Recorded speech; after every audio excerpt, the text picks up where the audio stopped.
Welcome back to the math warriors. अब हम लोग बात करेंगे आज की इस क्लास में कि अशोक चल रहे थे। आप लोगों के अशोक के रिलेटेड क्वेश्चन पिछली वीडियो में भी हमने कवर कराए और इसमें भी आप लोगों को कवर करा रहे हैं। ठीक है, उम्मीद करता हूँ आप लोग वीडियो पसंद कर रहे होंगे और कोई भी कमी हो, कुछ भी डेटा और चाहिए तो आप लोग कमेंट कर सकते हैं। ये आप लोगों को ये वीडियो इसलिए दी जा रही है जिससे आपका क्विक रिवीजन हो जाए, केवल सुने और चीज़ों को समझ लें और रट जाए। ठीक है, क्योंकि वन लाइनर पेपर में, ऑप्शनल पेपर में हमेशा ये रहता है कि थोड़ी सी चीज़ें प्रैक्टिस होनी चाहिए हर एक चीज़ की, है ना। पढ़ना अलग चीज़ है, प्रैक्टिस करना अलग चीज़ है। आइए शुरू करते हैं। पहला क्वेश्चन है, अशोक के अधिकांश अभिलेख किस लिपि में लिखे गए? तो ब्राह्मी लिपि में लिखे गए। ब्राह्मी लिपि सबसे पहले अशोक के अभिलेख को किसने पढ़ा? जेम्स प्रिंसम ने। कब, कितने सन में? 1837 ईस्वी में। चाणक्य का नाम, विष्णुगुप्त, कौटिल्य, ये सब हैं। ठीक है, मैकियावेली प्रिंस की तुलना किससे की जाती है? तो चाणक्य से की जाती है। इस बात को आप समझ ले। मुद्रा राक्षस का लेखक कौन है? विशाखदत्त। ये भी बताया। तो मुद्रा राक्षस का लेखक जो मुद्रा राक्षस है, ठीक है, तो मुद्रा राक्षस में ही चाणक्य की जो नीतियां हैं, जो हम लोग आज सुनते हैं कि चाणक्य की नीतियां, जो स्ट्रेटजी थी उनकी, वो विशाखदत्त की ही इस किताब में मिलता है। सांची का स्तूप काफी फेमस है। सांची का स्तूप किस शासक ने? अशोक ने बनवाया। कल वो था कि धर्मशिला विश्वविद्यालय का, बौद्ध धर्म में धर्मशिला विद्यालय का स्थापना किसने की? तो बताया था किसने? विक्रमशिला। ठीक है, धर्मपाल ने, पाल वंश के। इस ऐसे क्वेश्चन रिलेट करके याद करना जरूरी है। मौर्य वंश के पूर्व मगध का शासक कौन था? घनानंद। घनानंद कौन सा शासक था? अंतिम शासक था मगध का। इस बात को समझ ले, मगध का अंतिम शासक घनानंद था। घनानंद को ही हराया था किसने? चंद्रगुप्त मौर्य ने। किसकी सहायता से? तो चाणक्य की सहायता से। ठीक है भाई। अशोक के 14 शिलालेख में सर्वाधिक महत्व, ये देखिएगा, सर्वाधिक महत्व वाला शिलालेख कौन सा? 13वां शिलालेख। क्यों है? क्योंकि इसमें इनका युद्ध जो था, ठीक है, युद्ध जो था उसकी पूरी जानकारी मिलती है। इनका फेमस युद्ध था। ठीक है, मौर्य काल में शिक्षा के सर्वाधिक प्रसिद्ध केंद्र कौन सा? तक्षशिला। ठीक, किस अभिलेख से यह साबित हुआ कि चंद्रगुप्त का प्रभाव पश्चिम भारत तक फैला हुआ? रुद्रदामन के जूनागढ़ अभिलेख से। ठीक है, रुद्रदामन के जूनागढ़ अभिलेख से। इस बात को आप समझ लें। श्रीनगर की स्थापना किस मौर्य शासक ने की? ये काफी इंपॉर्टेंट है। श्रीनगर, जम्मू कश्मीर श्रीनगर, जो इस समय आपका जो है धारा 370 वहां से हटा दी गई है। इस बात को आप समझते हैं। श्रीनगर की स्थापना किस मौर्य शासक ने की? तो अशोक ने की थी। ठीक है, प्राचीन भारत का महान व्याकरण लेखक पतंजलि, पतंजलि, ठीक है, किसके समकालीन थे? पुष्यमित्र शुंग के समकालीन थे, ब्राह्मण वंश से, शुंग वंश। सातवाहनों की राजकीय भाषा क्या थी? प्राकृत थी। शुंग वंश का अंतिम शासक देवभूत थे। कण्व वंश का वासुदेव। सातवाहन का सिमुक। अगला प्रश्न काफी इंपॉर्टेंट है कि भारत में सबसे पहले सोने के सिक्के किसने जारी किए?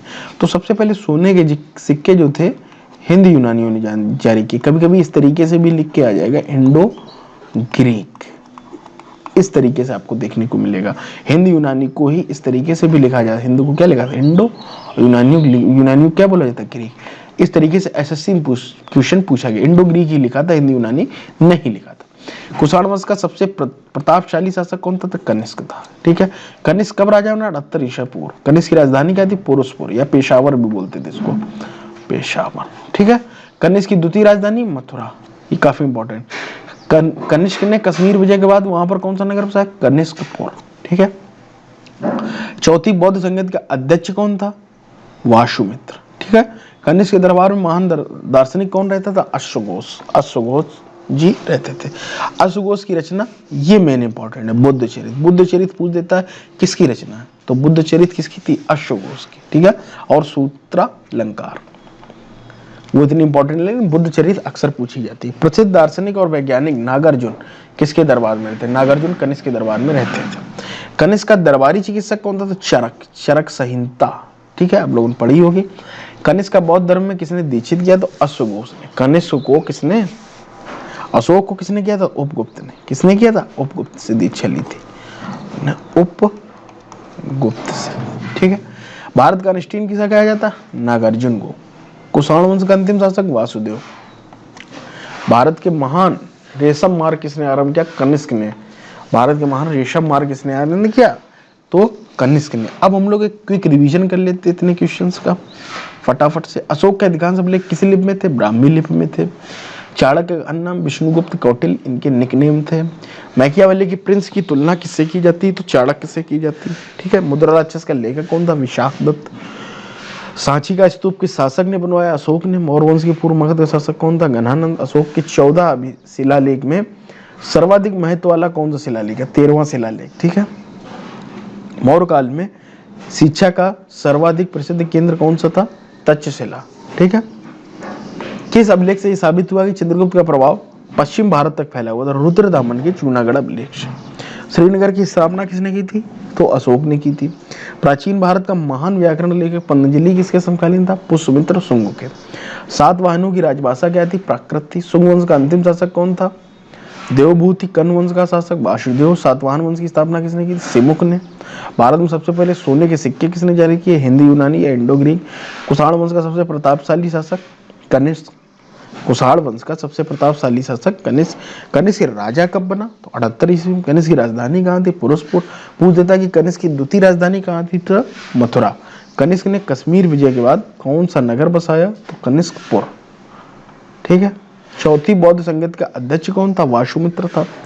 कनिष्क के दरबार में महान दार्शनिक कौन रहता था? अश्वघोष। अश्वघोष रहता था। पूछ देता कि अश्वघोष की रचना या इस तरीके से लिखा है कि बुद्ध चरित्र की, इस तरीके से देखने को मिल जाएगा कि बुद्ध चरित्र की रचना किसने की? अश्वघोष ने की। अश्वघोष किसके दरबार में रहता? तो कनिष्क के दरबार में रहता था। प्रसिद्ध दार्शनिक और वैज्ञानिक नागार्जुन कनिष्क। ठीक है। कनिष्क का दरबारी चिकित्सक चरक। कनिष्क का बौद्ध धर्म किसने दीक्षित किया? तो अश्वघोष ने दीक्षित किया। भारत का आइंस्टीन, भारत का जो आइंस्टीन है किसे कहा जाता? तो नागार्जुन को कहा जाता है। कुषाण वंश का अंतिम शासक कौन सा था? वासुदेव। भारतीयों के महान रेशम मार्ग किसने आरंभ किए थे? कनिष्क ने आरंभ किए थे। इस तरीके से आप लोग क्वेश्चन देख सकते हैं। उम्मीद करता हूँ कि आप लोगों को वीडियोज पसंद आ रहे होंगे, तो लाइक शेयर सब्सक्राइब जरूर करें, चीज़ों को समझते जाएं धीरे धीरे। और भी कोई अगर आपको लगता है कोई कमी है तो आप लोग जरूर भेज सकते हैं। कल का वीडियो जो रहेगा शक संबंध विक्रम संबंध जो इसने चालू किया कनिष्क ने, उसके बाद आपका गुप्त वंश चलता रहेगा। गुप्त वंश के जितने भी राजा थे ये देखिएगा फुल डिटेल। आज काफ़ी इंपॉर्टेंट क्लास होने वाली। गुप्त काल से काफ़ी प्रश्न देखने को मिल जाते हैं। और ये हम लोगों ने कलिंग। ठीक है। तो अशोक का जो 14 अभिलेख था सबसे अधिक महत्व जो वाला था वो 13वां अभिलेख था। 13वां अभिलेख क्यों था ये भी मैंने आपको बताया। कलिंग युद्ध जिसके बाद से मतलब जो अशोक था काफी मतलब उसने वहां पर नरसंहार देखा, जिसके बाद उसे लगा, उसके बाद वो आहत होकर उसने बौद्ध धर्म को अपनाया, बौद्ध धर्म को मानता रहा। मान्यता के बाद अशोक ने अपने पुत्र महेंद्र और पुत्री सिंघमित्रा के कहाँ भेजा? श्रीलंका भेजा था। किसके लिए? प्रचार करने के लिए, बौद्ध धर्म का प्रचार करने के लिए। इस तरीके से अशोक का कार्यकाल रहा। तो उम्मीद करता हूँ कि आपको ये वीडियो पसंद आया होगा। इसी उत्साह और उम्मीद के साथ जुड़े रहे। महत्व के साथ मिलते हैं अगली वीडियो में।